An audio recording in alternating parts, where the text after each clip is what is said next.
নমস্কার বন্ধুরা, মৌয়ের রান্নাঘরে আপনাদের সকলকে স্বাগত। আজ বানাচ্ছি চিকেন ভর্তা। খুব সহজেই আপনারা ঘরে করতে পারেন। চলুন শুরু করা যাক। চিকেন ভর্তা বানানোর জন্য চিকেনের ব্রেস্ট পিস নিয়ে কুকারে অল্প একটু তেল আর নুন দিয়ে সেদ্ধ করে নিয়েছি। তারপর ঠান্ডা হলে প্লেটে তুলে নিয়ে দেখুন আমি যেভাবে ছিঁড়ে নিচ্ছি এভাবে ছিঁড়ে নিতে হবে। ভর্তা চিকেনে এভাবেই চিকেন ইউজ করা হয়। আপনাদের যদি হাত দিয়ে করতে অসুবিধা হয় কাঁটা চামচেরও ব্যবহার করতে পারেন।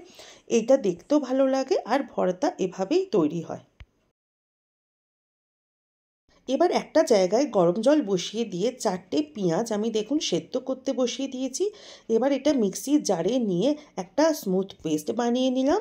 আর একটা কড়াই বসিয়ে দিয়ে দিলাম একটু বাটার, তারপরে দিয়ে দিলাম ওই শ্রেডেড চিকেনটা দিয়ে হালকা ভাজা ভাজা করে নিতে হবে, তাহলে সুন্দর একটা বাটারের স্মেল এসে যায়।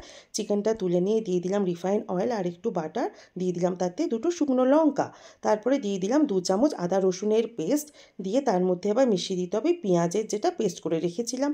ব্যাস, এবার 2টো টমেটো নিতে হবে, সেই 2টো টমেটোরও একটা ফাইন পেস্ট বানিয়ে নিয়ে সেটাও আমি ওই পেস্টের পেঁয়াজের মধ্যে মিশিয়ে দিলাম। এবার কিছুটা কাজু ভিজিয়ে রেখেছিলাম, তারও একটা ফাইন পেস্ট বানিয়ে নিলাম। এবার কিছু শুকনো মশলা দেবো, তার মধ্যে দিয়েছি শাহি গরম মশলা, হলুদ, ধনে আর জিরে, সবই 1 চামচ করে দিয়েছিলাম। দিয়ে এবার এটাকে দিয়েও নাড়াচাড়া করতে হবে যতক্ষণ না তেল ছেড়ে দিচ্ছে। মিশিয়ে দিলাম কিছুটা পরিমাণ নুন, তারপর জল ঝরানো দই আমি দেখুন তুলে রেখেছিলাম, সেটা দিয়ে দিলাম 1 চামচ, দিয়ে হালকা নাড়াচাড়া করলাম। দেখবেন সুন্দর তেল সেপারেট হয়ে গেছে। দিয়ে কিছুক্ষণ চাপা দিয়ে রেখে দিলাম। 2 থেকে 3 মিনিট হয়ে গেছে, ঢাকনাটা খুলে এবার মিশিয়ে দিলাম ওই কাজুর পেস্টটা।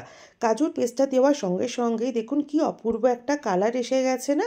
এবার এরপরে কিন্তু কন্টিনিউ নাড়তে থাকবেন, নাহলে এটা তলায় লেগে যেতে পারে। এই সময় একটু গরম জলও মিশিয়ে দিয়েছি। এরপর ওই শ্রেডেড চিকেনটা মিশিয়ে দিয়ে নাড়াচাড়া করে কিছুটা পরিমাণ গরম জল মিশিয়ে দেবো। আপনারা গ্রেভিটা যদি মোটা পাতলা যেভাবে চান ততটা পরিমাণ গ্রেভির পরিমাণ বাড়াতে কমাতে পারেন।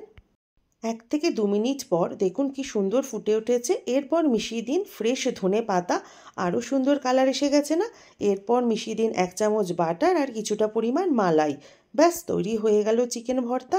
আপনারা চাইলে ডিম সেদ্ধ করে লম্বালম্বি করে কেটে এই ভর্তার ভেতর মিশিয়ে দিতে পারেন, খুব সুন্দর খেতে লাগে। আমি ডিম দিইনি এখানে, শুধু চিকেন দিয়ে বানালাম। আপনারাও শুধু চিকেন দিয়েও বানাতে পারেন, ডিম মিশিয়েও বানাতে পারেন। কেমন হয়েছে অবশ্যই জানাবেন আর কমেন্টসে লিখবেন আর আমার সাথে থাকবেন। ধন্যবাদ।